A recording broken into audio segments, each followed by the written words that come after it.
Olá, amigos queridos, está começando mais um programa William Mundo, agradecendo o seu carinho, a sua participação, a sua audiência e já mandando um beijo no seu coração.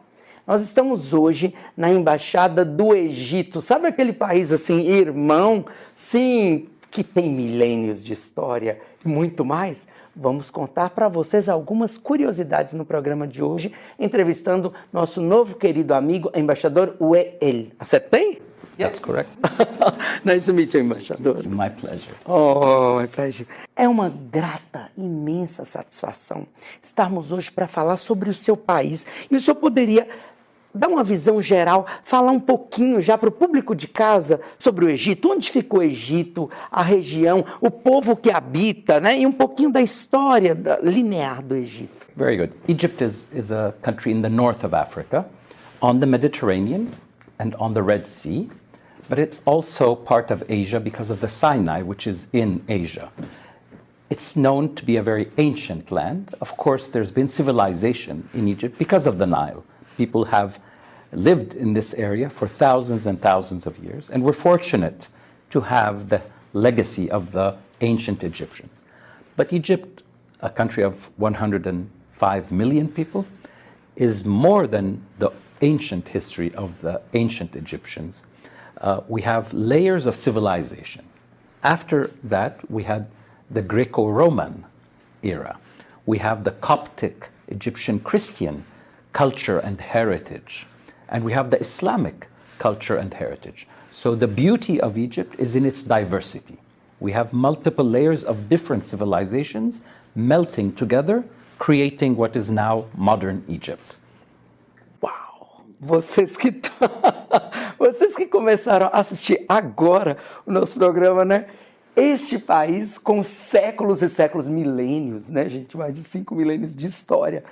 Para vocês. Isso porque a cada ano os pesquisadores, os arqueólogos descobrem mais e mais tesouros neste país, né, que é um dos mais visitados do mundo na atualidade, inclusive. Embaixador, fale um pouquinho agora sobre essa história dos grandes faraós, né? Porque quando nós lembramos, você que está em casa nos assistindo, lembra do Egito, nossa, aquela história realmente que preenche, como é que eu posso dizer, os livros de história que nós estudamos no Brasil, as crianças, os adolescentes, em vários níveis, inclusive nas universidades, e você que está no primeiro grau, lá na quarta, quinta, sexta, sétima, oitava série, primeiro ano, estudam bastante.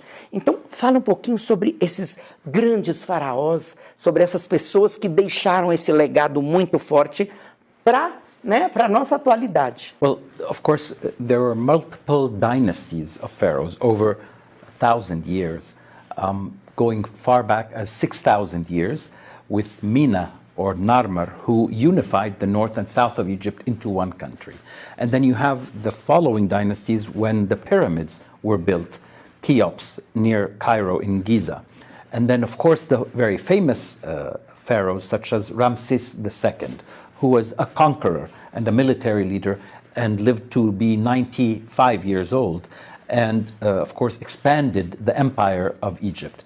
But also there are pharaohs such as Hatshepsut, the queen of Egypt, who was famous for trade and expanding relations in the south, in Africa. So it's a diversity of pharaohs that left a great legacy. The most famous, of course, that people know of is Tutankhamun, because of the child pharaoh or the child king and his very famous golden mask, which is very famous. But every part of this, we tend to forget it's not about military power and conquest. It was administration, it was regulation, it was society, it was faith, the gods. And all of that put together created a civilization that is deep, not just about military might, but also economic wealth and culture.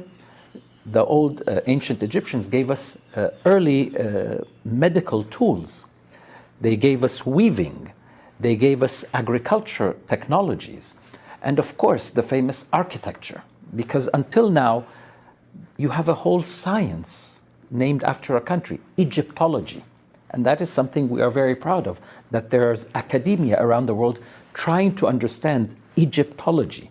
What did this mean? How were these magnificent structures built? So it is something we are proud of, and I think it is a contribution to civilization. It's not just for Egypt, it is enlightenment to the whole world. So we're very proud of that.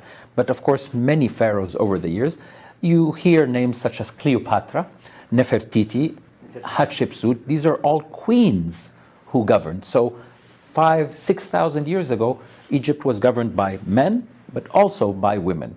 So it tells you something about the culture and the civilization and the lives of Egyptians in many, many millennia ago. Embaixador, fale pra gente sobre essa arte do egiptólogo, né? Que se especializou, são pessoas que altamente especializados na história, na cultura, na arquitetura do seu país, do seu povo. Well, Egyptology is a science. It's studied in many universities, focusing on the civilization of the Egyptians of millennia ago.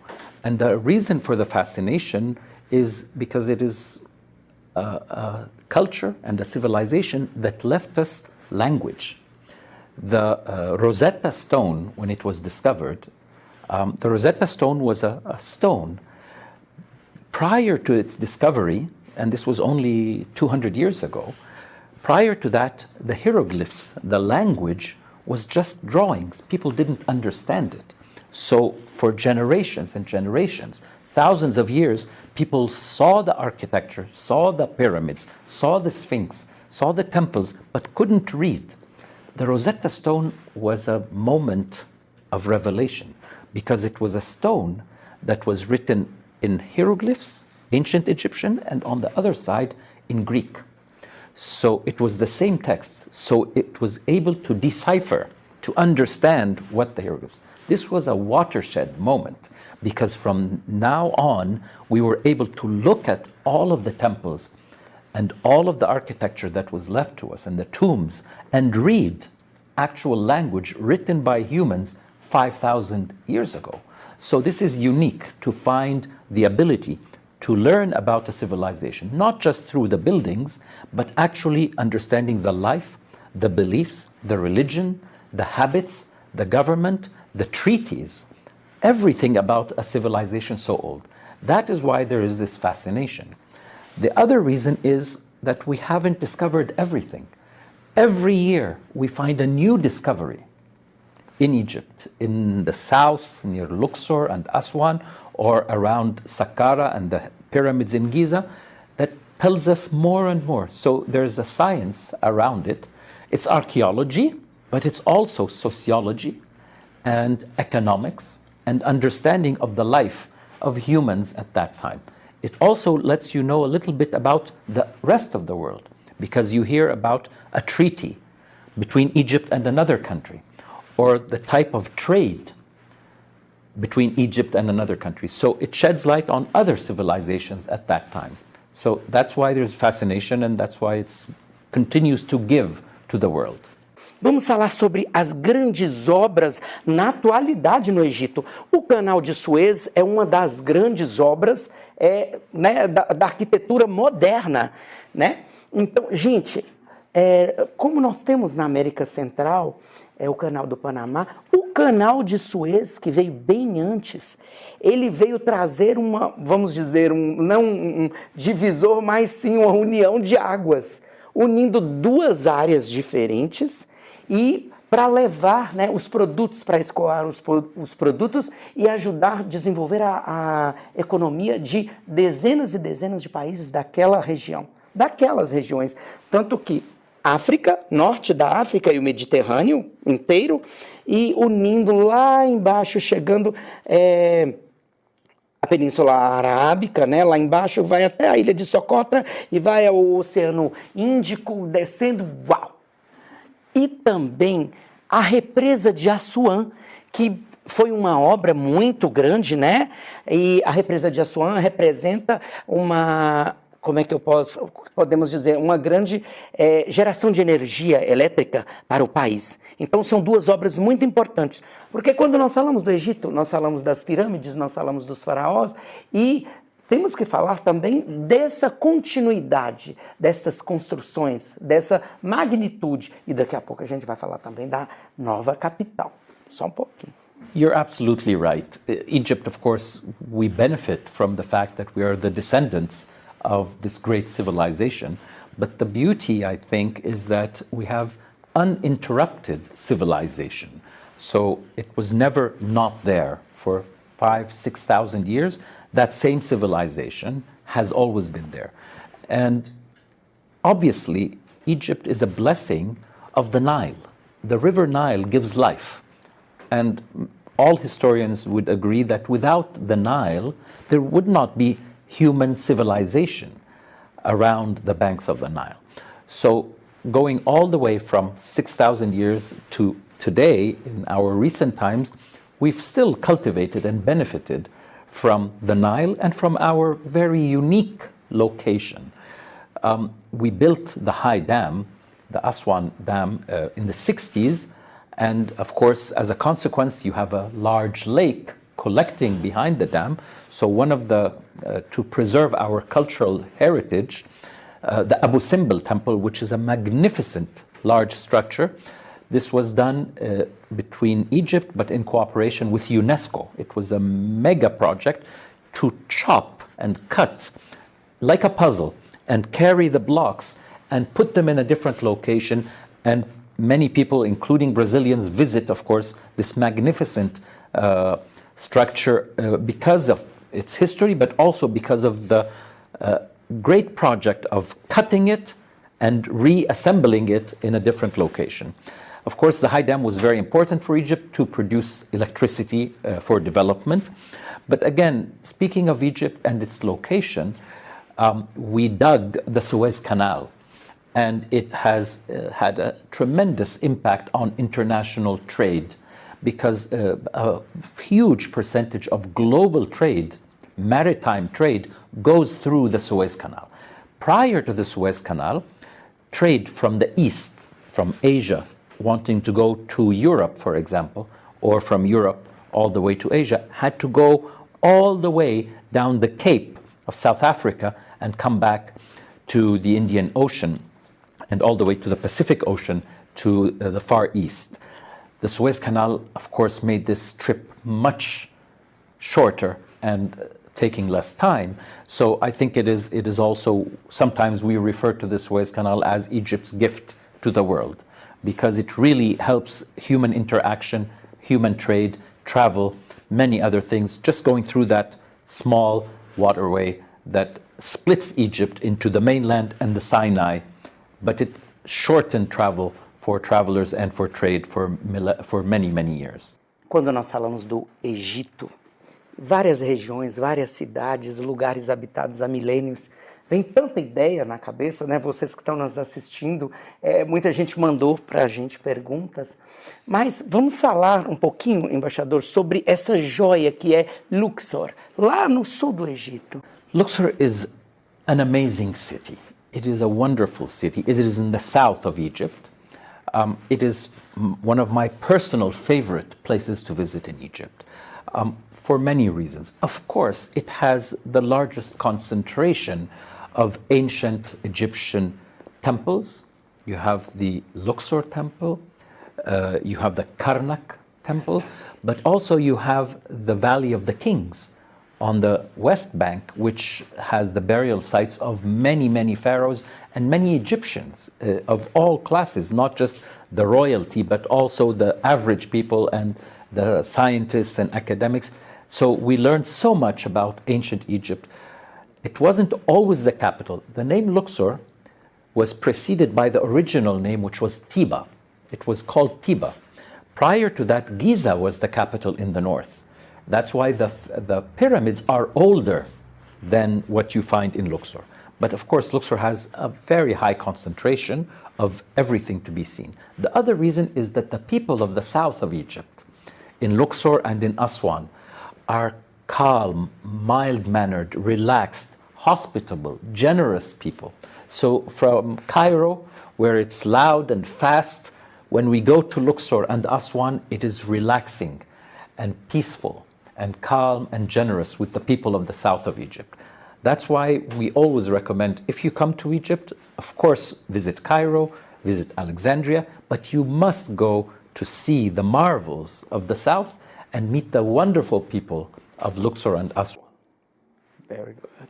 Vamos agora mandar um abraço para um casal de amigos que estão lá no Egito. Sim, o embaixador Nelson Cosme e a embaixatriz Neogilda Cosme, embaixador e embaixatriz de Angola, no Egito, e que visitaram várias vezes essa região e fizeram também aquele passeio que vocês têm pelo Nilo, que vai descendo o rio e conhecendo cada sítio arqueológico. Embaixador, já falando sobre o Nilo, que vamos dizer que é o rio, né, o rio nacional, seria o nosso rio São Francisco, o rio Amazonas, por exemplo, para a gente aqui. E lá é o rio de integração nacional. O que representa para vocês o Nilo? Porque tem as estações, né, do ano onde tem a cheia do Nilo que leva para a várzea, para aquela região onde é cultivado milhões e milhões de toneladas de alimentos, e ali nessa época da cheia, né, nós podemos ver que fica bem fervilhante essa região. A produção de vocês de grãos é muito grande, inclusive, né? Dá para abastecer o país internamente e muitas vezes até para exportar. Então, fale sobre este rio que é um dos mais importantes do mundo e que na nossa classificação seria esse rio da União Nacional, o rio da vida, né? Realmente, que é o Rio Nilo para vocês. You're absolutely right. The Nile River is life to Egypt. Unlike Brazil, Egypt is a very dry country, very arid. We have almost zero rainfall. So everything in our lives existed because of the Nile and is around the Nile. So it is the symbol of life. The symbol of the pharaohs, of the ancient Egyptians, was the key of life, which is the Nile key. So it is something in our culture, in our history, in our heritage, in our attitudes and behavior. Water is life, so for us the Nile is life. That's why when you look at Egypt, historically and until today, you will see that we only live in all of our country in about 5%. 95% we don't live in it. It's desert. Only beside the banks of the River Nile, all the way to Cairo, where the delta starts and it spreads like a fan into the Mediterranean. So the fertile area where all of life and agriculture is in the delta and by the banks of the Nile. That's why there is symbolism, there is affinity, there is care for the Nile in the culture of Egypt. The seasons and the flood, all of that was historically the case until the dam was built in the south of Egypt. It regulated, so we were able, because when the flood happened, it caused a lot of damage. So the high dam also protected Egyptians from the floods when they came and allowed us to save the money for the dry season. So it's always been a symbol. There is mythology, there are stories about a sacrifice of the beautiful woman to the Nile as a gift from history. I don't know if it's true or not, but it's always in the folklore and in the memories of Egyptians that the Nile is the symbol of life for us. And that's the reality. We feed ourselves from the agriculture that comes only because we have the River Nile. That's why it is, the existence of us depends on it tremendously. Embaixador, quando nós falamos sobre o seu país, sobre o Egito, temos que lembrar também desta capital gigantesca, onde mora uma imensa quantidade de pessoas e que vocês, né, habitam essa região há milênios. Fale um pouquinho sobre a cidade do Cairo. Então nós temos lá na atualidade várias novas capitais surgindo pelo mundo. Então nós já tivemos aqui na década de 60 a nossa Brasília. Saímos do Rio de Janeiro e viemos para Brasília. Lá na Indonésia, agora estão construindo, já há alguns anos, a nova capital, que vai ficar na ilha de Bornéu. Então, Jacarta passa a ser uma cidade de turismo, uma cidade de comércio. E a cidade do Cairo, que é a cidade administrativa, uma cidade turística, mas que concentra muitas todos os prédios administrativos. E vocês agora vão fazer essa mudança para uma nova capital, uma cidade moderna, inclusive, né?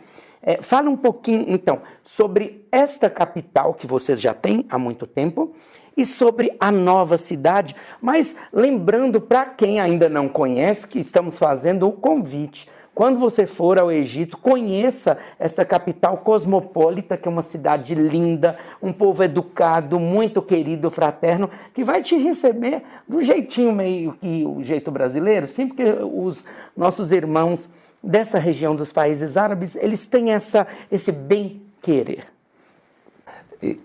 Of course, you rightly said, Cairo is a very large city. It's a very old city as well. It's a historical capital, it's a cultural capital, and it's also an administrative capital with all the government and parliament and the Supreme Court in Cairo. It's almost 20 million people. And of course, that puts a lot of pressure, and it's continuing to grow. So the government decided a number of years ago, we need to move at least the administrative component outside. So that's what happened. Unlike Brasilia and in other cases, it's not very distant. It's about 50 kilometers east of Cairo. So it's not as far, let's say, from Rio de Janeiro to Brasilia, which is almost 1,000 kilometers. But it's a model city. It's planned. It will have the presidential offices, the government ministries, parliament. Many things will move gradually. But of course, it is a complete city. So it has vast residential areas. It has a sports complex. It has theaters. It has public spaces, gardens, everything will be in the new capital. And already we are starting now, some of the government ministries are already moving. So we're very close to moving officially there. And even embassies will be moving. Even if the administration moves 50 kilometers outside, you cannot move history. It will always be the historical capital of Egypt, but the administration and the government will be there, along, of course, with a new city, with lives and new futures, and new memories will be created in the new city. But you mentioned also similarities with Brazil. And this is something that is very striking. It's not just my observation. Many people observe it. The demeanor and the character, generally speaking, of Brazilians and Egyptians has so much in common. There is a relaxed, easygoing attitude towards life, to enjoy life, to have a good time, to be courteous and to be helpful and to be friendly. I'm not saying other people are not like that, but Brazilians and Egyptians have that in common. Myself and my family and my friends here in Brazil, we feel very much at home because of this attitude of Brazilians in general. As I said, the love of life, the love of music, the love of art, and enjoying life to the fullest on a daily basis is something very much in common.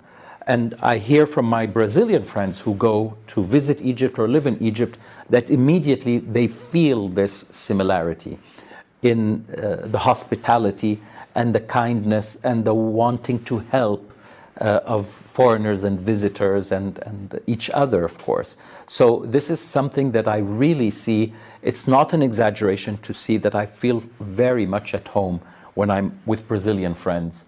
Just talking or having a cup of coffee, you really feel the similarities. And also, I think we are famous for a sense of humor in Egypt. In our art, in our media, in our movies, even if in our written literature. And I think it's the same with Brazilians. So we appreciate a good joke, appreciate a conversation that's just to make each other laugh. So these are wonderful human characteristics, because at the end of the day, we're alive to be happy. And even if you're struggling, even if you have problems, everyone has struggles and problems and things that bother them. But it's always a good medicine to life to be able to laugh and joke and or sing to a nice song or enjoy a beautiful scene. So these are characteristics that I think really bring us in common, And maybe that's why so many Brazilians now are going to Egypt, not just for the ancient part and the culture, but really just to be with people they feel are similar in life and their attitudes. Bom, vocês viram aí quantas características, similaridades entre o povo egípcio e nós. Então, como o embaixador está falando, né, gente, já é um convite para vocês que estão nos assistindo para conhecer mais sobre este país, no mínimo encantador, um dos mais visitados na atualidade. Embaixador, para quem está nos assistindo aqui no Brasil e em outros países do mundo que quiserem conhecer o Egito, principalmente para os brasileiros, né? Tem visto para conhecer, o visto de turista dá para quanto tempo, não precisa para brasileiro, e qual a melhor época do ano para as pessoas conhecerem o seu país? Sure. To visit Egypt, I mean, I know that the ancient Egyptian history is very popular in Brazil and people learn about it and know about it. And you must visit to see that. But there's much more to see than just the ancient Egyptian temples and tombs and pyramids. You have cities on the coast of the Red Sea, for example, like Hurghada, like Sharm el-Sheikh. You have amazing scuba diving and snorkeling in crystal clear blue waters that are just amazing. You also have the coast of the Mediterranean Sea, which is historically famous, with the city of Alexandria, which has now the Biblioteca Alexandrina, which is a revival of the ancient library or Biblioteca of Alexandria, which is a magnificent place to visit. And the north coast of Egypt on the Mediterranean is just powder white sand and turquoise waters. And you can see videos about that to see there's nothing like it. So there's that type of beach life to enjoy. And then, of course, you have Cairo with the vibrant nightlife, with the, as I mentioned, layers of history of the Islamic civilization, amazing history of architecture and mosques, the Coptic Christian heritage that we have and we're very proud of as part of Egypt. Egypt's DNA is the Coptic civilization, again with architecture, with wonderful cathedrals and churches. So there's so much to see in Egypt, much more than just the ancient pharaonic part. Visiting Egypt is very easy from a procedural part. You can obtain a visa. You can come to the embassy or the consulate in Rio de Janeiro and get a visa. It's usually within 1 day. You can do an e-visa now online. Or you can get a visa on arrival in the airport for Brazilian citizens. So getting a visa is very simple. It's not a cumbersome process, and that's very simple. For the best time to visit, it depends what you want to do and how much. Like every travel, we have a peak season, which is the winter season, which starts in Egypt, say, in September, all the way to February or March.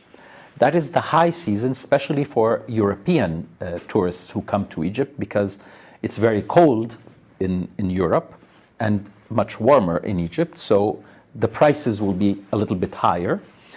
If you come between April and August, the prices will be usually much better, but the heat will be higher, so you have to plan your visit. I know Brazilian friends.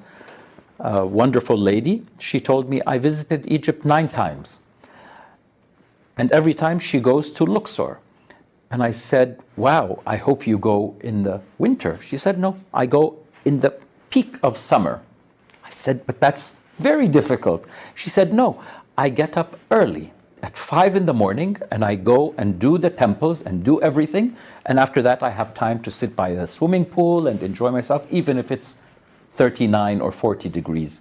So you can plan depending on your budget, but Egypt now, because of the currency exchange rate, is also very attractive.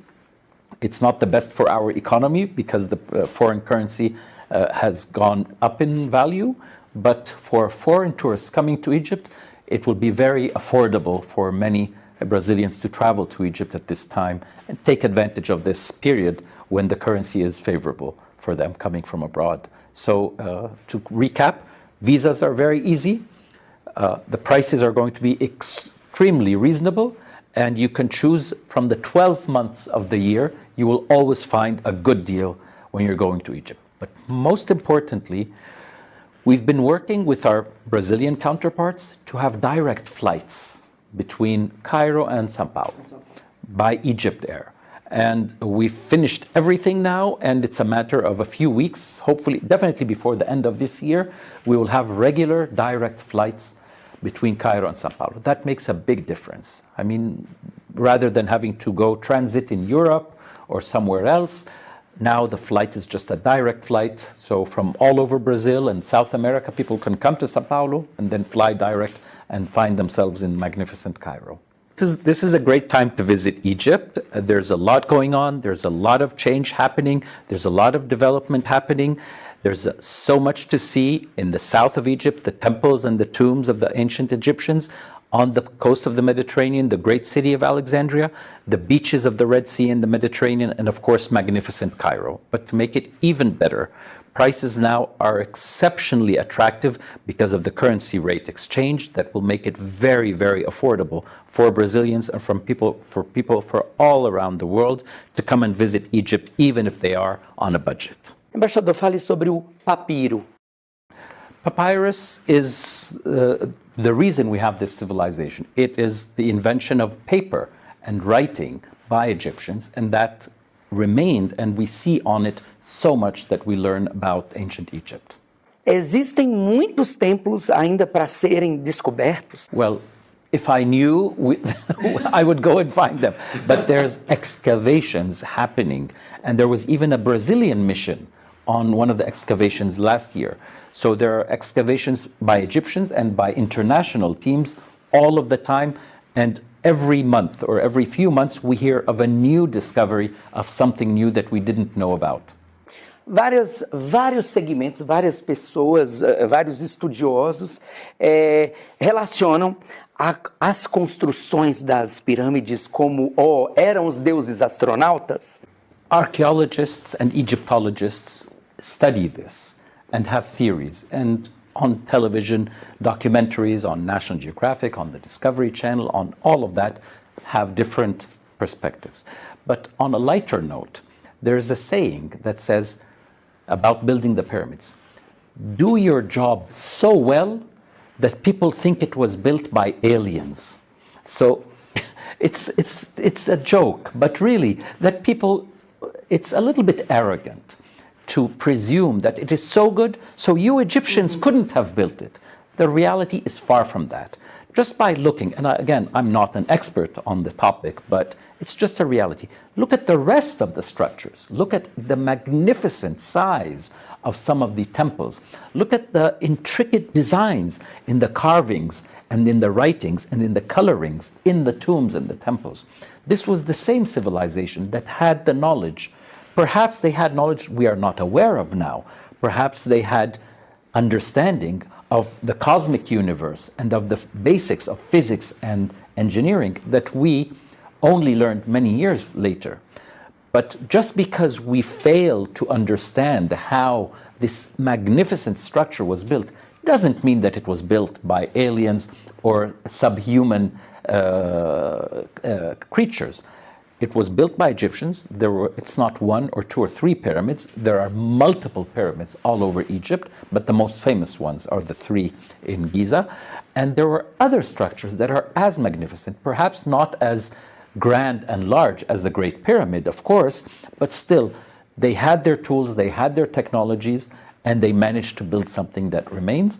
And science and logic will lead us to understand. But there are solid theories that are based on science much more than the theory that aliens came from outer space to build it.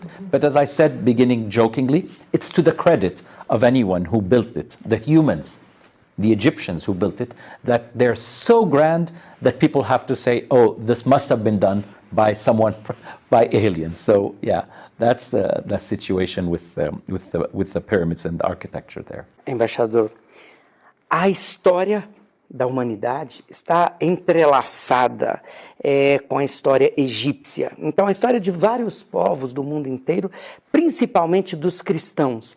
Então, fale um pouquinho sobre Essa ligação muito forte, né, do povo egípcio, o cristianismo no egípcio é muito forte, e a base do cristianismo no mundo, a gente pode atribuir também ao Egito. E tem inclusive vários filmes, vários documentários, por exemplo, aquele de Charlton Heston, Os 10 Mandamentos, um dos filmes mais assistidos de todas as épocas, inclusive um canal de televisão brasileiro fez em português, foi gravado no Brasil, inclusive foi muito assistido. Mas fale sobre os 10 Mandamentos e o Egito. Well, Christianity is entrenched in Egypt. And Christianity is part of Egypt. And it's part of who I am, even though I am not Christian. But Egyptians, as I said earlier, are the melting pot of all these civilizations. And this is not just a cliche, it is a reality. In habits, in celebrations, in food, in words we use. Some of them come from the ancient Egyptian language. Some of them come from the Coptic language. And some are Arabic. So we have all of that. So every Egyptian, irrespective of the faith, if you're Muslim, if you're Christian, if you're Jewish, they all have something in common, which is the Egyptianness. The Orthodox Church of Egypt is a very proud one, it is a very old one, and it is part and parcel of who we are as Egypt now.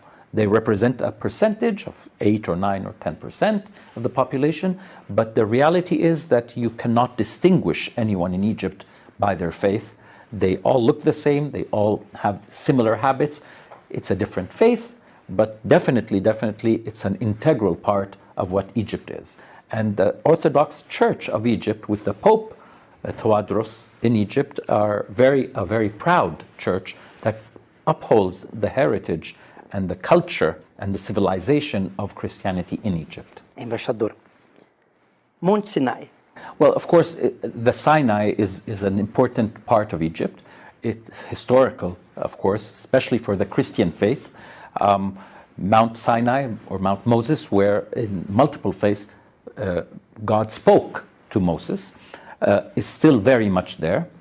And all tourists who go to the Sinai make sure, even though they are on the beaches in Sharm el-Sheikh and in other cities, they always will take the ride, not a very long ride, maybe 1 hour or 2 hours, depending where you are, to Mount Sinai to hike and go up. I did it. I'm sure you can do it. It's a challenging climb, but it's fun, and you should definitely try to go see it. And down near the Mount Sinai, we have one of the most magnificent monasteries, the Santa Caterina Monastery, which is amazing. And the monks are there, and they're very welcoming, and they will greet and meet and show you around. And then people will go up to Mount Sinai. It is highly recommended for anyone to visit the Sinai, to go see it, but especially people for religious reasons, the Christian faith, always like to go and see Mount Sinai and climb up to where God spoke to Moses. So it's a very important part of the visit to Egypt. Embaixador, como andam as relações de amizade entre os governos do Egito e do Brasil, né? O que vocês estão comercializando, quais as perspectivas de futuro agora com o novo governo, e também para o senhor convidar os empresários que estão nos assistindo para investir no seu país. Of course, relations between Egypt and Brazil are very healthy. We are two large countries. Brazil is 200 million and the largest country in South and Central America. Egypt is 110 million and by far the largest country in the Arab Middle East and one of the largest countries in all of Africa. We always say 1 in every 4 Arabs is an Egyptian. We are more than a quarter of the entire Arab world. With that in mind, we have vibrant trade relations. We purchase from Brazil a lot of agricultural products and beef and poultry, chickens and others, and we export also to Brazil manufactured products and a lot of fertilizer. Yeah. But I always say, if our trade is around $3 billion, I'm never satisfied. It has to be much more. The potential for this relationship to go beyond simple trade and buying and selling is enormous. And it is our responsibility as governments, but also as businesses and industrial people, to take it to the next level. The opportunities for Egyptian businesses in Brazil and the opportunities for Brazilian businesses in Egypt are tremendous.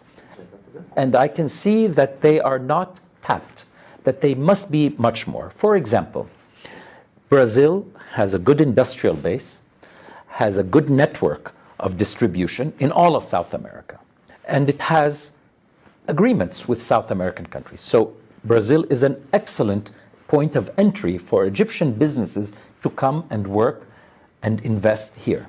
And the reverse is even more true, that Egypt, at its location, at the top of North Africa and in the extreme west of Asia, is a perfect location. But most importantly, not only the location, Egypt has free trade agreements with our region. So a business investor coming from Brazil will benefit from an amazing location right on the main waterway of the world, the Suez Canal, with reasonably priced labor, well-trained labor, and access to all of the markets of Africa and the Arab Middle East. So Egypt is a gateway for Brazilian businesses to all of this region. Most importantly, Egypt was the first, I think the very first country to sign a free trade agreement with Mercosur.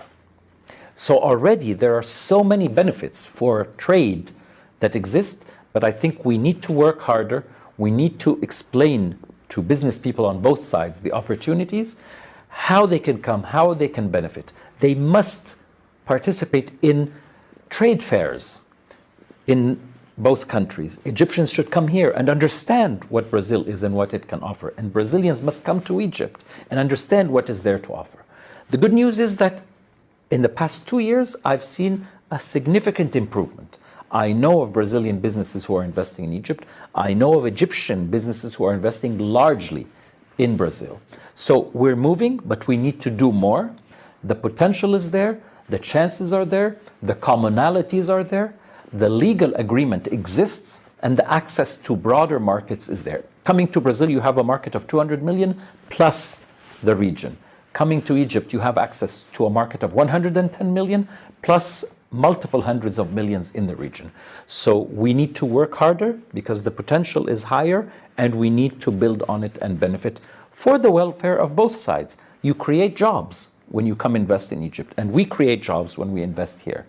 And we exchange know-how and expertise. So there's win-win-win for everyone. We need to do better despite the 3 billion in trade that exists now.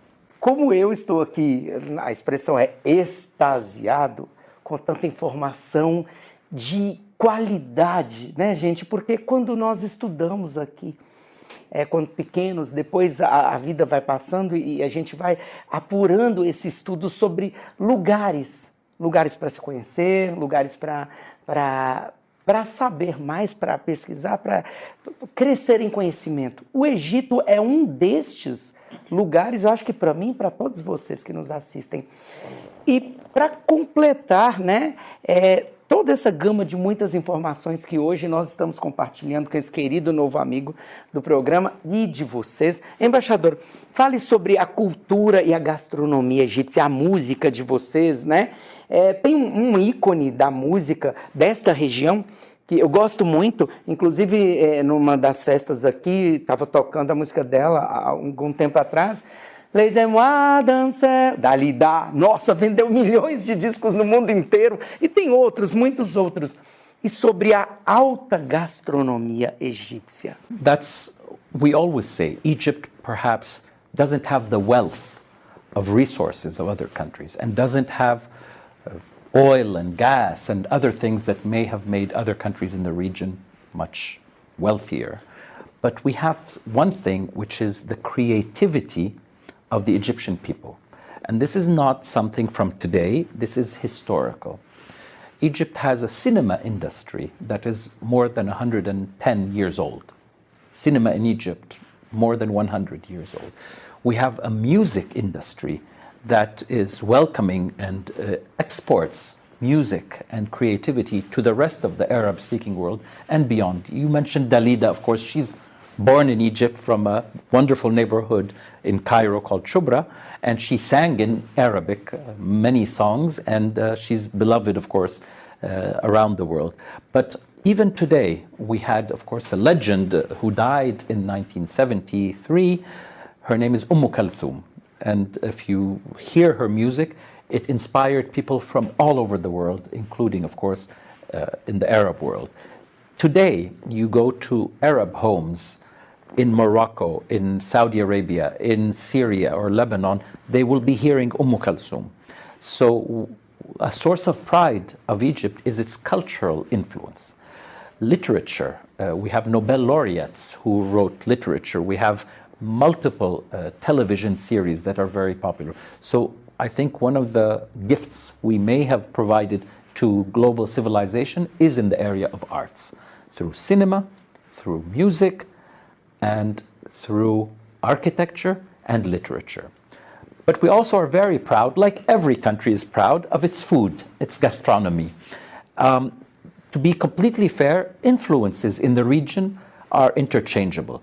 Turkish cuisine and Levant, from Syria and Lebanon and Jordan and Palestine, you will find them also in Egypt. From Greece, Egypt has a very special historical relation with Greece and Greeks and Greek culture. So our food, if you're familiar with Lebanese cuisine or Turkish cuisine or Greek cuisine, you will find similarities. Of course, we have our very, very unique Egyptian types of food.